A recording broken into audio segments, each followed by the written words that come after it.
wabarakatuh. Perkenalkan, saya Putri Ari Bidahania dengan NIM 230904501061. Nah, teman-teman, pernahkah teman-teman membeli sesuatu dengan harga yang menurut kalian itu sangat murah dibandingkan dengan manfaat yang kita peroleh? Misalnya, kalian sangat ingin membeli sebuah buku. Nah, dalam pikiran kalian itu buku ini harganya 150. Tapi ketika kita datang ke toko itu, ternyata harga bukunya itu 100.000. Nah, apa yang teman-teman rasakan? Tentu teman-teman merasa sangat senang karena mendapatkan barang yang diinginkan dengan harga yang lebih murah dari yang kita bayangkan. Nah, sekarang kita lihat dari sisi penjual. Misalnya, seorang penjual sebenarnya sudah untung apabila bukunya terjual seharga 80.000, tapi ternyata adalah pembeli yang bersedia membayar 100.000. Penjual pun tentunya memperoleh keuntungan lebih besar dari yang ia harapkan. Lalu muncul pertanyaan, apakah keuntungan yang dirasakan pembeli dan penjual tersebut dapat diukur dalam ilmu ekonomi? Jawabannya ya. Nah, dalam ekonomi mikro maupun ekonomi moneter, kondisi tersebut dikenal sebagai kesejahteraan ekonomi yang diukur melalui konsep surplus konsumen, surplus produsen, dan efisiensi pasar. Nah, materi ini sangat penting karena menjadi dasar dalam memahami bagaimana suatu pasar mampu mengalokasikan sumber daya secara efisien, sekaligus menjadi dasar pemerintah dalam mengevaluasi berbagai kebijakan ekonomi seperti pajak, subsidi, hingga penetapan harga. Tanpa kita sadari, konsep kesejahteraan ekonomi itu sebenarnya selalu kita temui dalam kehidupan sehari-hari. Misalnya, saat marketplace mengadakan flash sale, ya, banyak orang itu langsung membeli barang karena merasa mendapatkan harga yang jauh lebih murah daripada harga normalnya. Nah, contoh lain juga adalah promo di coffee shop. Nah, ketika sebuah minuman yang biasanya dijual dengan harga 35.000 didiskon menjadi 20.000. Nah, tentunya konsumen akan merasa memperoleh keuntungan karena membayar lebih rendah daripada nilai yang mereka rasakan. Nah, hal serupa juga terjadi pada tarif transportasi online, diskon supermarket, hingga penjualan tiket konser. Nah, di balik setiap transaksi tersebut terdapat interaksi antara pembeli dan penjual yang menciptakan nilai ekonomi bagi kedua belah pihak.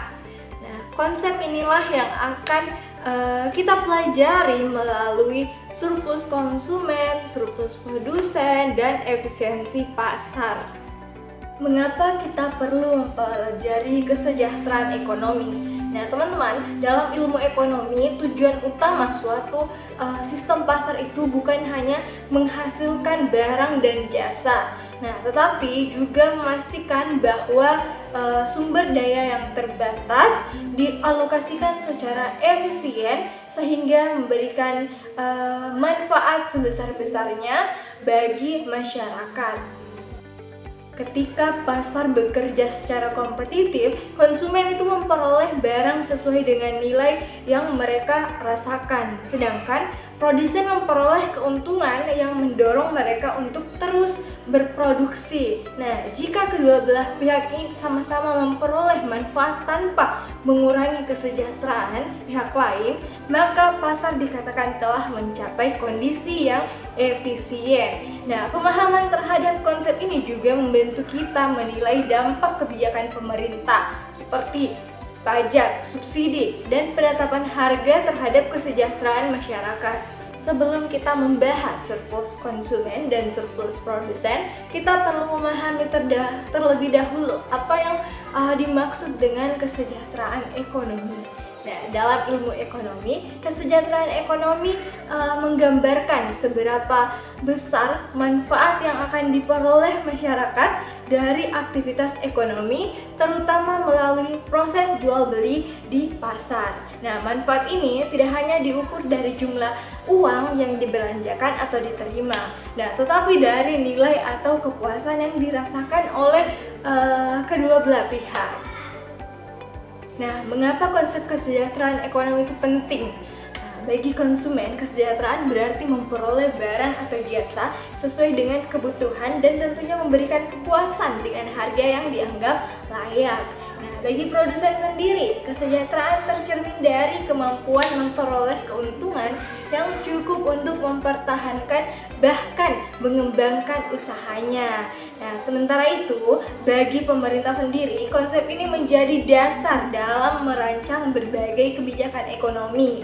Nah, misalnya, ketika pemerintah memberikan subsidi atau menetapkan pajak, nah, salah satu pertanyaan yang harus dijawab adalah apakah kebijakan tersebut meningkatkan atau justru menurunkan kesejahteraan masyarakat?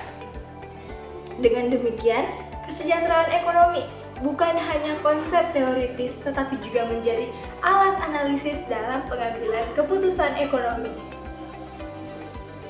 Lalu, bagaimana kesejahteraan ekonomi dapat tercipta? Semuanya tentunya berawal dari interaksi antara permintaan dan penawaran. Nah, konsumen datang ke pasar dengan kebutuhan dan kemampuan membayar tertentu. Nah, sedangkan produsen menawarkan barang berdasarkan biaya produksi dan harapan memperoleh keuntungan. Nah, ketika keduanya bertemu, terbentuklah harga keseimbangan atau equilibrium price. Nah, pada harga inilah jumlah barang yang diminta sama dengan jumlah barang yang ditawarkan. Nah, transaksi yang terjadi pada titik keseimbangan tentunya menghasilkan manfaat bagi kedua belah pihak. Nah, konsumen memperoleh barang sesuai kebutuhannya, sementara produsen sendiri memperoleh pendapatan dari hasil penjualan. Oleh karena itu, harga keseimbangan sering dianggap sebagai kondisi yang paling efisien dalam pasar kompetitif. Nah, setelah memahami bagaimana pasar bekerja, muncul pertanyaan berikutnya. Mengapa pembeli bisa merasa lebih untung daripada harga yang dibayarnya, dan mengapa juga penjual bisa memperoleh keuntungan lebih besar daripada biaya minimum yang bersedia mereka terima? Jawabannya terletak pada konsep surplus. Nah, dalam grafik permintaan dan penawaran terdapat dua area penting. Area pertama adalah surplus konsumen, yaitu manfaat tambahan yang diperoleh pembeli karena membayar lebih rendah daripada nilai yang mereka rasakan. Area kedua adalah surplus produsen, yaitu manfaat tambahan yang diperoleh penjual karena menerima harga yang lebih tinggi daripada biaya minimum yang bersedia mereka terima. Nah, pada bagian berikutnya tentunya kita akan membahas kedua konsep ini. Sekarang kita masuk ke konsep yang pertama, yaitu surplus konsumen. Nah, sebelum melihat rumus, coba bayangkan situasi berikut. Nah, seorang mahasiswa ingin membeli sebuah laptop untuk menunjang perkuliahan. Nah, karena sangat membutuhkan, ia sebenarnya bersedia membayar hingga 12 juta. Namun ketika dia datang ke toko, ternyata harga laptop tersebut hanya 10 juta. Nah, apakah mahasiswa tersebut tetap membeli? Tentu saja, bahkan ia merasa sangat beruntung karena memperoleh laptop dengan harga yang lebih murah daripada nilai maksimum yang bersedia ia bayar.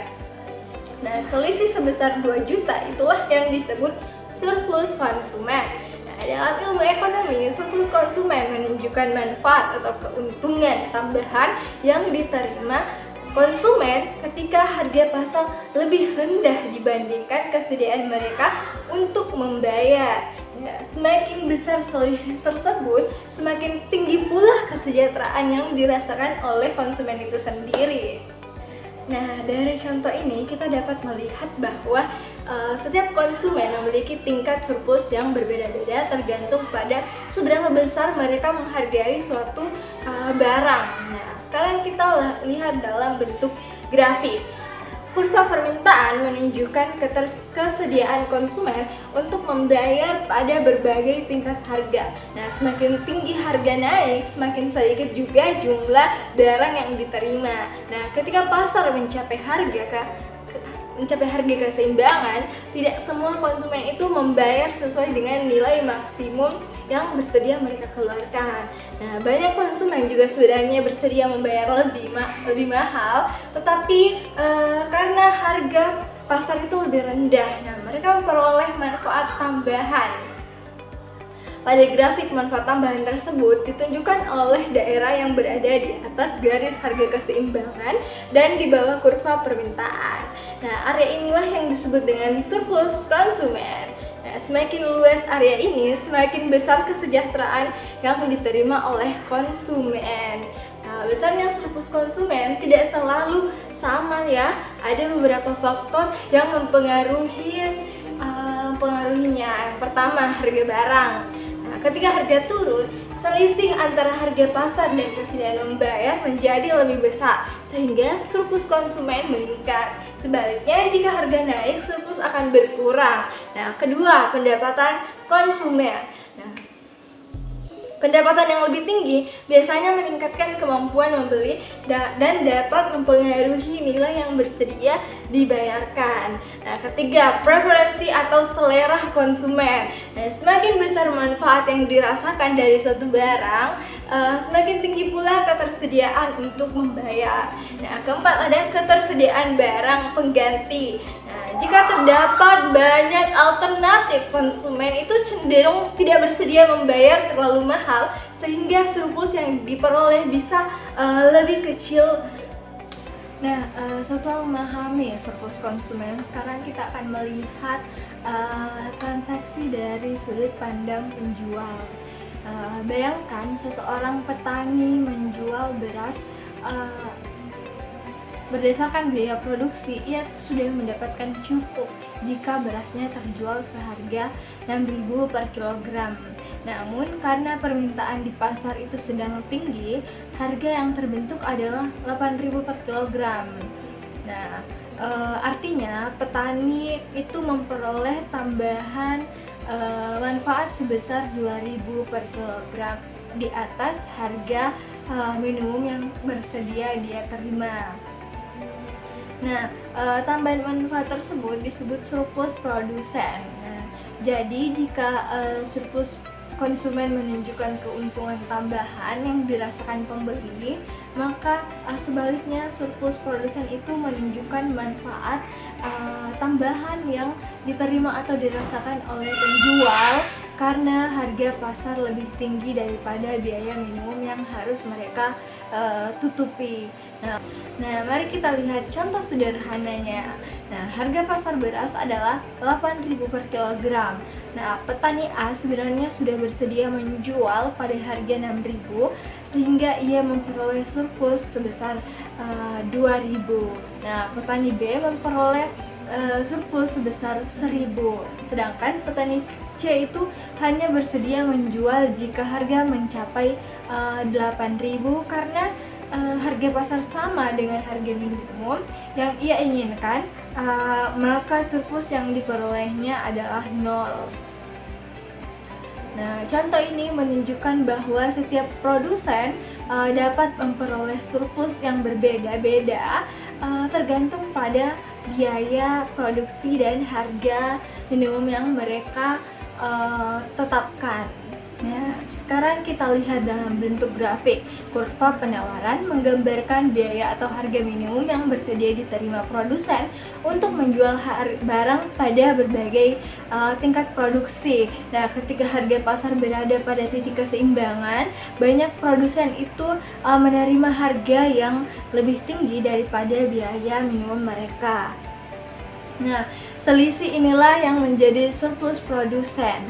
Nah, pada grafik surplus produsen digambarkan sebagai daerah yang berada di bawah garis harga keseimbangan dan di atas kurva penawaran. Nah, semakin luas area tersebut, semakin besar juga manfaat yang diperoleh.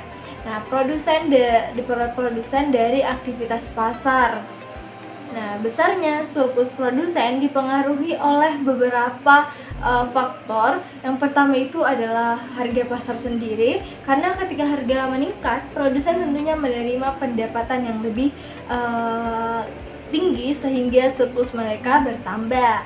Nah, kedua adalah biaya produksi. Nah, semakin rendah biaya yang dikeluarkan, tentunya semakin besar dong selisih antara harga pasar dan biaya tersebut.